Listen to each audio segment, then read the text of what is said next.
So Greg, for the purposes of confirmation, when we took this carburetor apart, because it wouldn't run right, there was no gasket between here and here. So I suspect that the previous mechanic perhaps did not have a gasket in the kit that was sent. The Napa gasket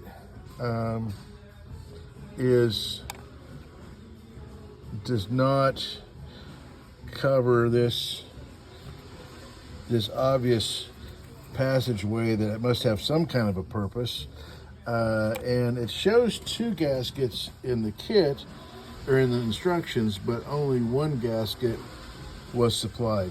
So I just want to, for confirmation, make sure that I'm not going to spend 89 bucks or whatever it is on a gasket set and have the same thing. Matter of fact, it doesn't. We have these two barrels, which there's an insert in here, I guess, but these two barrels have this larger area that needs to be covered. So anyway,